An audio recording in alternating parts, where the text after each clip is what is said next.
Hello everyone, welcome back to my channel. My name is Mia and thank you so much for all the love on my last video. We have a few new faces around here, so welcome. And if you're new here, I like talking about books and writing and art, and today I thought that I would show you a few of the most recent books that I've bought. I believe only one of these books is actually new. The rest I got at a couple of book fairs recently, so yeah, let's just get started with the first one, which is A Working Life by Eileen Myles.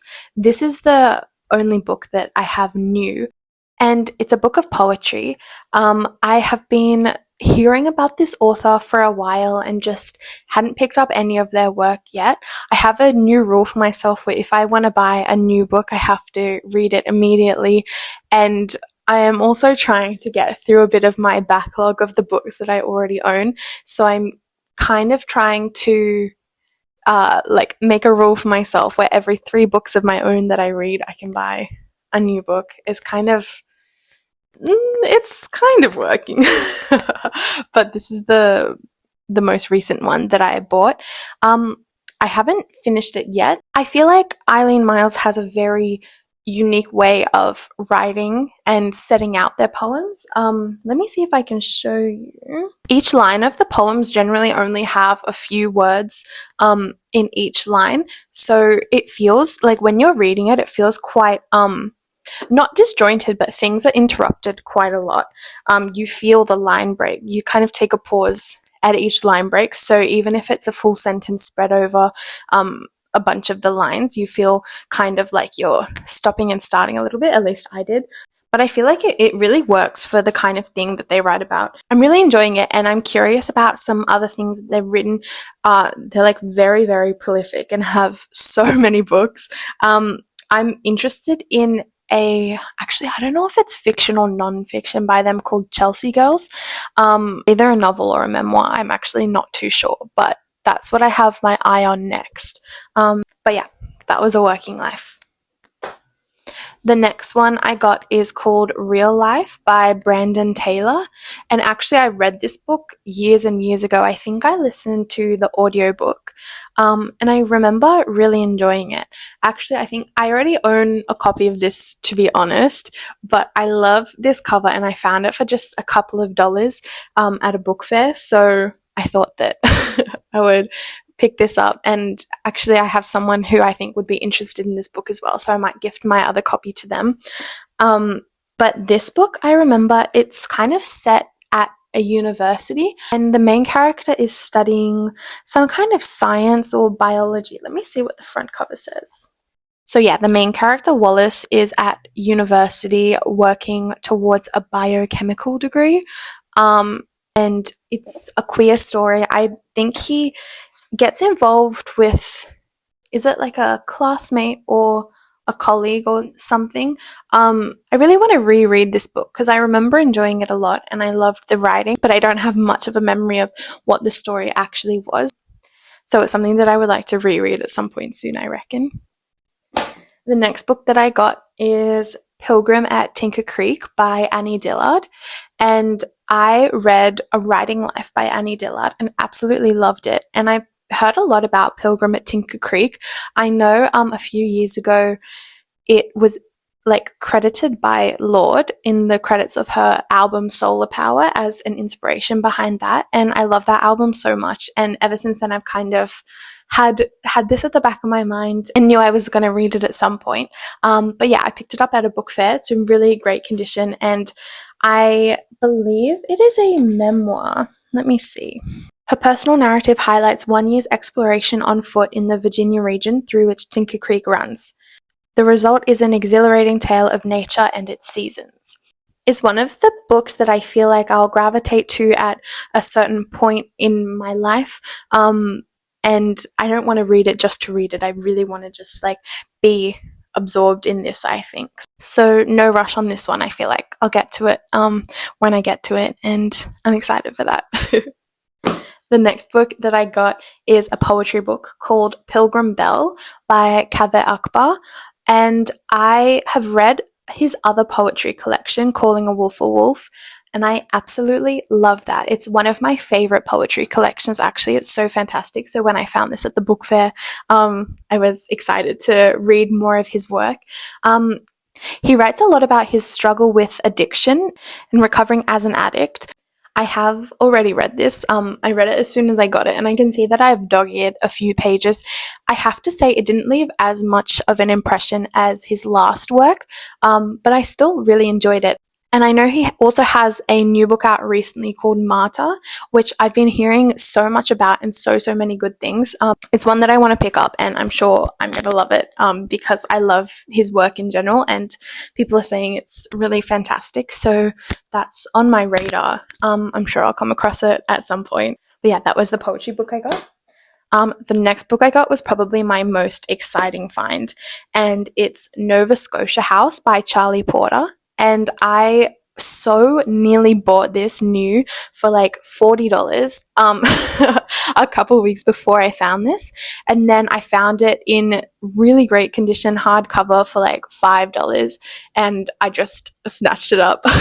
I read a really great review on this by Grandpa's Book Club, which I'll link down below. But yeah, it sounded exactly like the kind of book that I like to read. Let me see what it says. I believe it's about a couple, and I think one of them died during the AIDS crisis, and then the remaining partner kind of stays in the house that they kind of created together, and it's kind of reflecting on his youth and the relationship. Maybe it moves between time. Nova Scotia House takes us to the heart of a relationship, a community, and an era. It is both a love story and a lament. Ooh. I want to get to this sooner rather than later, if possible. I also think that this cover is fantastic, and yeah, I would love to get to this soon. The other book that I bought at the book fair is this one called Klimt, which is about the artist Gustav Klimt. I think it's mainly images of his paintings and drawings. Let me see. And it has like some writing about, I guess it's about his process, or his process and like the meanings behind his work. It's something I'd like to read because I'm a fan of his work, and there's not too much writing in this book, so I feel like I can just dip in and out of it and get to know a little bit more about his work. I particularly loved his sketches. I'm not sure if you can see that. I feel like the quality of this book isn't fantastic in terms of like the way that the pictures were printed, but I don't really care.